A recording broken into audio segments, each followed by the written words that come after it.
It's the first Saturday of Essex Pride at Maple Park, and the rain just won't quit. Another rainy Saturday in Vermont. Who'd have thought?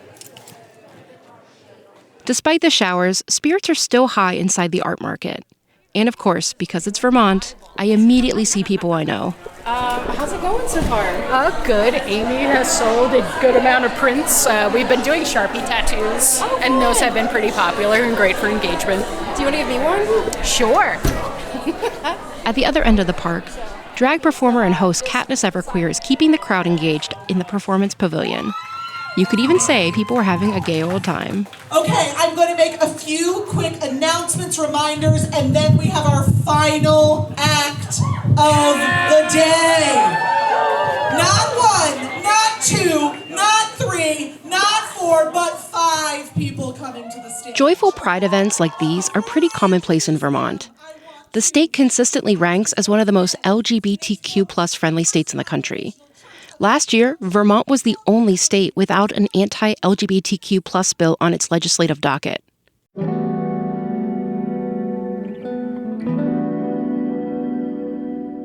Vermont's place in history was cemented 25 years ago, when this little green state became the first to legally recognize same-sex relationships. The Vermont Supreme Court ruled in Baker v. Vermont that the state had to allow same-sex marriage, or a legal alternative.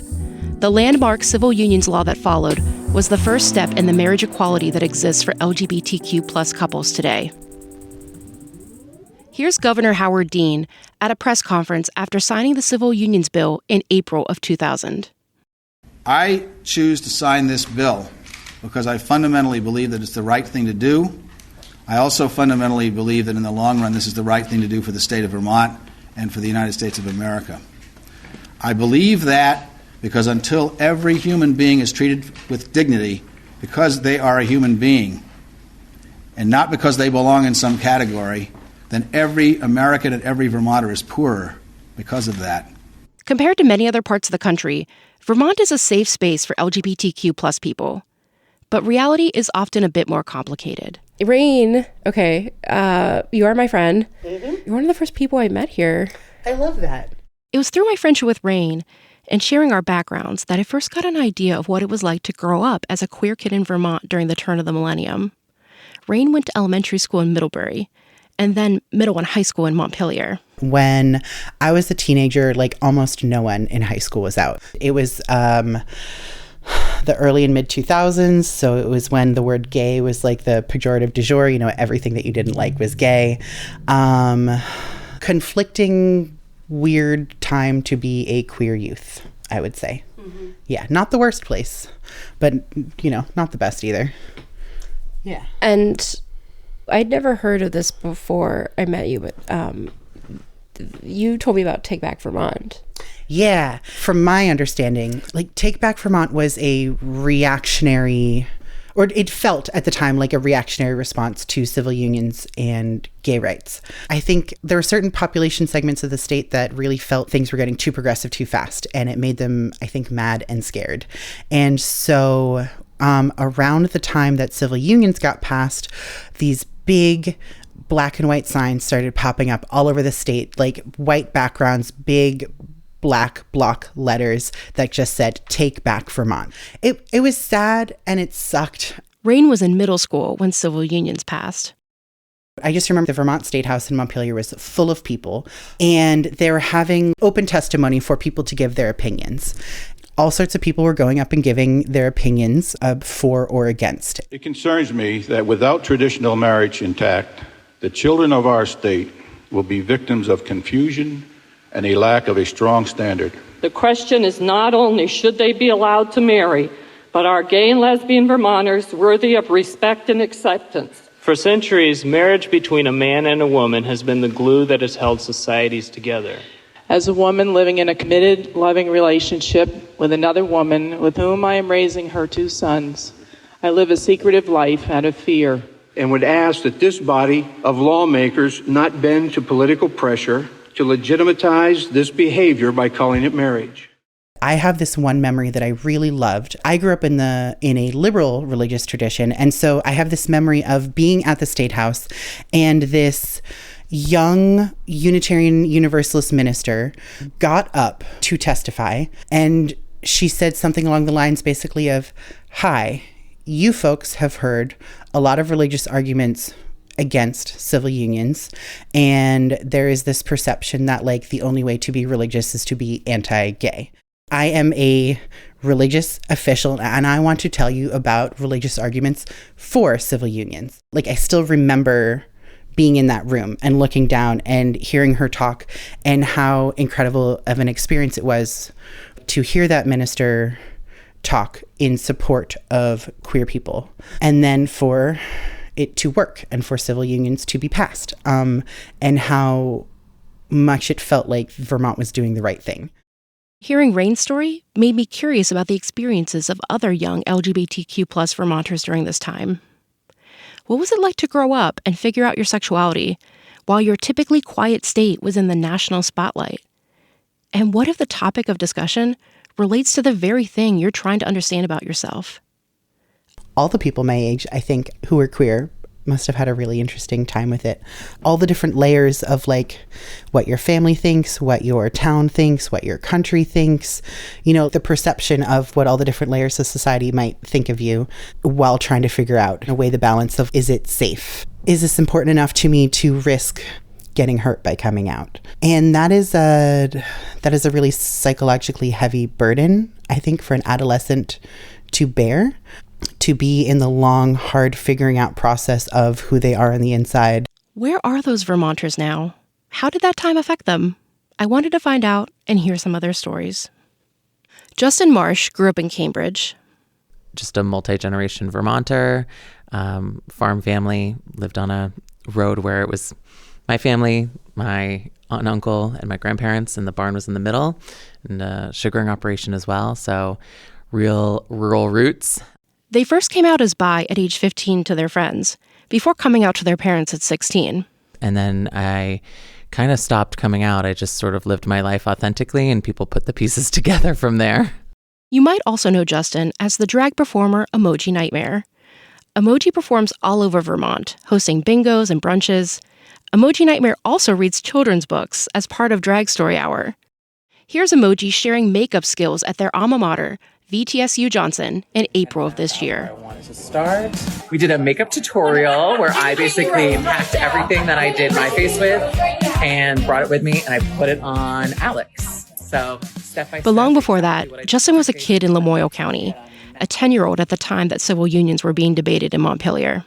It's complicated, right? And as a kid, you don't fully have the picture of what the political landscape is like. And especially then in Vermont, where we didn't have, I didn't have internet until I was in college. So or maybe even after that. So I couldn't just fire up the computer and, do this research on my own. I actually learned the term gay from Marcellus Parsons on WCAX News. I have a memory that's burned into my mind. The news was on and they were talking about gay marriage and civil unions, and I didn't know what constituted a gay marriage. So I asked my parents, and I don't necessarily remember their exact words, but I just remember that it was not seen as, like, my perception of what gay was not a good thing necessarily.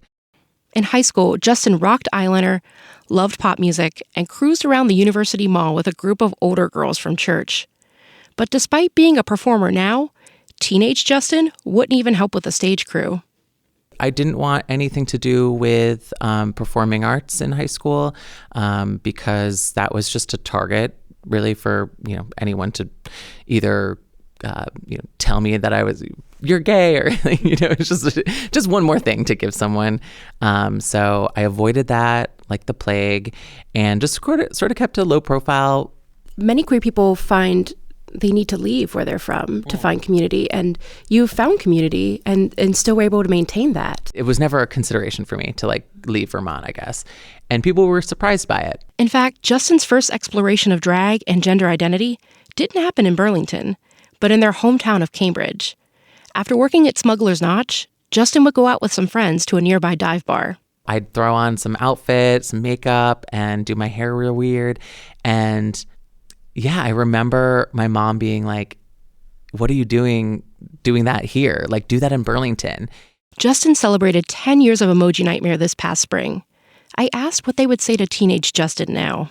What I would tell myself then is you're going to do a lot of things that you don't think you're ever going to do. Like, I embraced so many parts of my identity. I've embraced so many parts of my artistic abilities that they'll find their potential partner there. They'll, they're going to feel embraced. They're going to feel love and connection. Those things may not be important to you right now at 15 or 16, but like, they're going to really feel important to you then.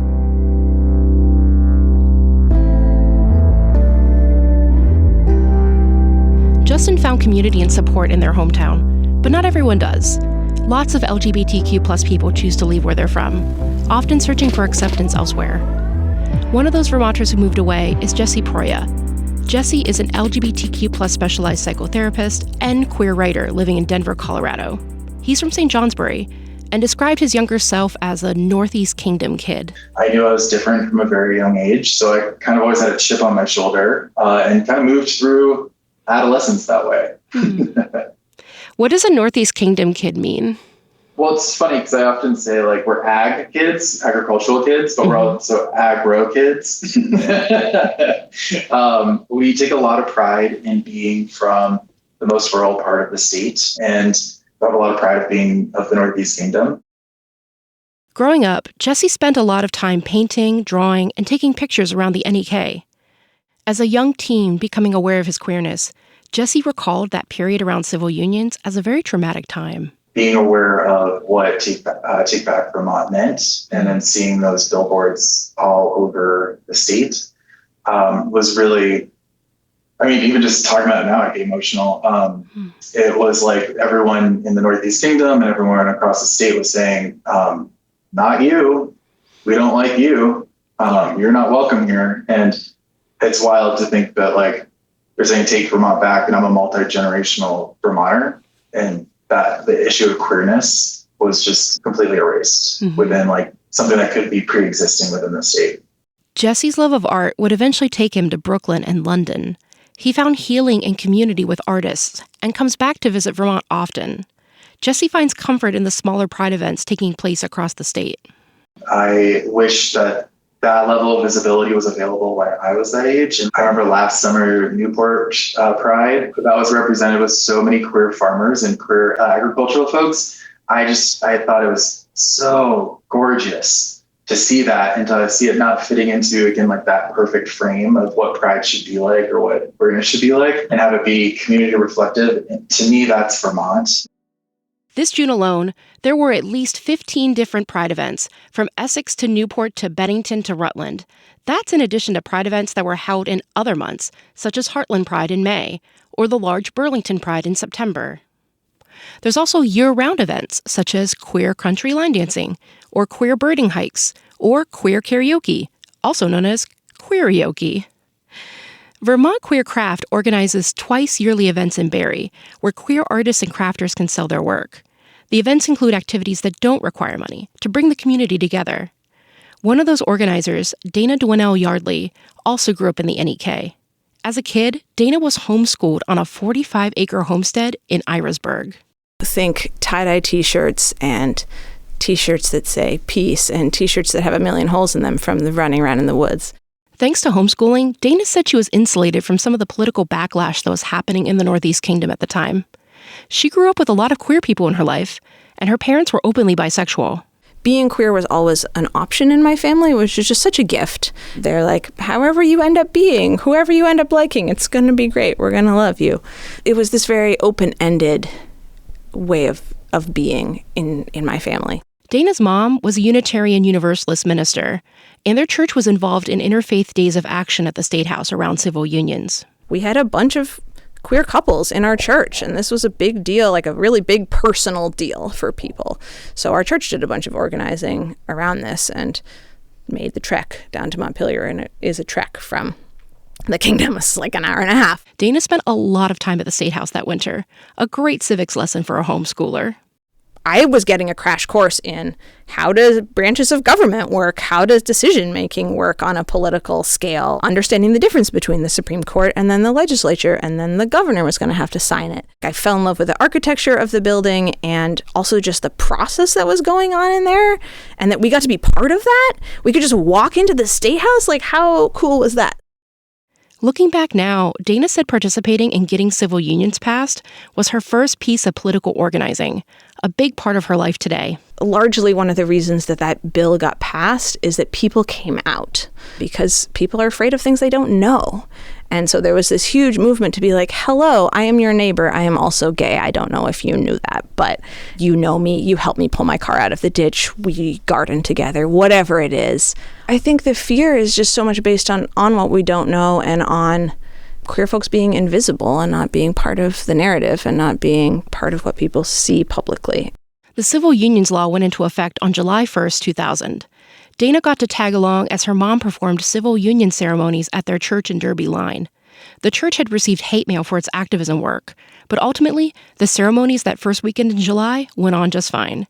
13-year-old Dana couldn't believe there were members of the press sitting in the balcony of her church. There was international press from Canada sitting there and like, this is just my church. This is my little dinky church with 35 members that I like go to Sunday school at. When you're 13, like, everything is changing and everything feels a little momentous when you have all the hormones that are like, this is momentous, but like this thing was truly momentous. So yeah, just getting to be alive in that time, at that particular time in my life was a cool confluence. The State House also played a big role for Vermont's treasurer, Mike Pichek. In 1998, I was a page up in Montpelier in the legislature. Every session, 8th grade students from all around Vermont apply to be a legislative page. Pages deliver messages, assist the sergeant-at-arms, and get a front row seat to legislative action in the Vermont House and Senate. They do it all while wearing a signature green blazer. The civil unions case wasn't a legislative item that session, but it was a topic of conversation. I just remember feeling like that issue was very on the surface and people were talking about it and thinking about it, civil unions, that is, and marriage equality. Describe teenage Mike for me. Put teenage Mike in that chair right over there. What's he wearing? What's he look like? What's he into? All right. Well, teenage Mike probably the only difference, I'd have a buzz cut. Yeah? Yeah. That was a common hairstyle for me. Were you a punk? Is that why you had the shaved head? No, I played football actually. The beginning of his teenage years were very different compared to the end. 13 or 14, I was pretty shy and pretty quiet. Tried not to be the center of anything. And by the time I became 18, sort of through the teenage years, I was much more outgoing and personable and more connections and friendships and things like that. Treasurer Pichek, Mike, lives in Winooski now, but grew up in Brattleboro. His transition from shy to outgoing started after attending a nearby boarding school in Massachusetts. It was really transformative in many ways, and I was expecting it to be a good academic experience, but it ended up that it was much more about the personal growth. Mike will never know what his high school experience would have been like if he had attended a different school, but he thinks going somewhere new was part of what got him out of his shell. I do think it had something to do with being out of this place that I had grown up and loved and was comfortable and knew everybody. People knew how to pronounce my last name in Brattleboro. They didn't know how to pronounce my last name in this new school. That was always a marker for me of whether I was someplace that I considered home, and it forced me to grow up. Mike's family is very active in the Brattleboro community, and from a young age, he wanted to be involved in public service too. Despite his shyness, Mike was president of his 6th, 7th, and 8th grade classes. Yet, Mike still had some questions about his future. Wrestling with this idea that can you do public service and be gay? Can you do public service and be accepted? Can you be successful at it? Young Mike saw possibility in former state representative Bill Lippert, the only openly gay elected state official at the time. As a 13, 14-year-old me being in Montpelier and seeing this person who was very openly out and proud and gay and had no qualms about it and no reservations about it. He struck me as somebody that was much more dynamic and forceful than a lot of the other legislators that were there. And so it wasn't just that he was, the only openly gay legislator. It was that I thought he was so effective and such a eloquent speaker and so passionate and so thoughtful, and that left an impact on me. Mike is not the only one who has been touched by Bill's words. On March 15, 2000, as the House debated the civil unions measure, Bill Lippert stood up and gave an impassioned speech. His speech is widely credited as a turning point in the debate over civil unions. Passing the bill that the House Judiciary Committee has brought forward will not end discrimination. It will not end prejudice. It will not end hate. But it will grant rights. You may argue about whether they're civil rights or other rights. But I'll tell you this, they're rights that I don't have right now. And most everyone else in this chamber does. Yes, I was nervous, but it was a privilege that I got to stand up and speak the truth about who we are as gay and lesbian people. This is Bill Lippert. We spoke a few weeks ago. Because during the time of civil unions, the prejudice, the vitriol, the hatefulness that was being brought forward by people who clearly did not know gay and lesbian people, I got the opportunity to say, no, let me put a face on this. Let me tell you what's true about who we are. And that was, for me, a blessing. Bill grew up the son of a minister in rural Pennsylvania. In the summer of 1967, the summer of love, teenage Bill attended a national church conference in Berkeley, California, and it was eye-opening. It was the first time I'd seen two men dancing together, and it stirred all my inner struggles massively. In 1967, I was 17 years old, and I was struggling. There's no pretense about it, and that's part of why I identify so strongly and have over my adult lifetime with young people, young LGBTQ queer youth. What was harder for you? That time in your life as a teenager where you were struggling and you were trying to know yourself, or when you were the only out gay legislator in Vermont? It was much harder to be thinking that I might be the only gay person anywhere in my world. There were different challenges being the only openly gay member of the Vermont legislature. But by that point in my life, I had the good fortune to have built a solid network of support. And so while there were all kinds of vicious attacks, it was much worse to be isolated as a teen with no visible role models. After moving to Vermont, Bill worked in mental health, and he said he was painfully aware of the struggles of gay and lesbian teenagers. So, in 1989, Bill was part of the group that started Outright Vermont to support and empower LGBTQ+ youth across the state. The organization has really grown over the decades. Last year, Outright purchased more than 140 acres of lakefront property as a permanent home for their residential summer camp, Camp Outright. For several summers, Bill was a volunteer at Camp Outright, and 2 moments of connection with young people have stayed with him. Well, you might not know by listening, but I'm 75. And when I was volunteering, I was probably in my late 60s, early 70s. Most of the staff at Camp Outright are in their 20s or 30s. So I stood out. And I can remember 2 different occasions which come to mind, thinking about what it means to be a role model. And as we were standing in the lunch line one day, this young person turned to me and they said, "Would you be my gay grandpa?" Stop. And I was touched. Later on, Bill attended the camp talent show with his husband, Enrique. During a break, we were standing talking to each other, and there was this young person nearby, and it was very clear they wanted to say hello. So I finally invited them in, and they basically said to us, "I just want to tell you how hopeful it is to see an old gay couple." Now, as soon as the words left their mouth, they were embarrassed. But we immediately laughed and said, "We are in fact an old gay couple." But what was so touching was that there was something hopeful for them, and that they wanted to articulate that and tell us that it mattered to them.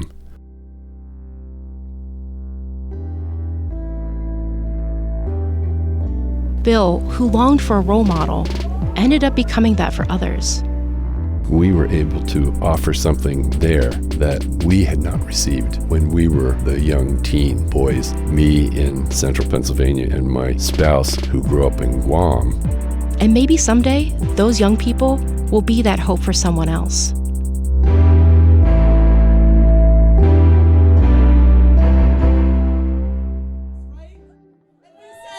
Back at that soggy Saturday in Essex, the crowd at Essex Pride is having a good time, despite the showers. Something that has come out of love, has come out of community, has literally come out of the neighborhoods of Essex Junction. From our door. As a kid, getting married can feel so far away.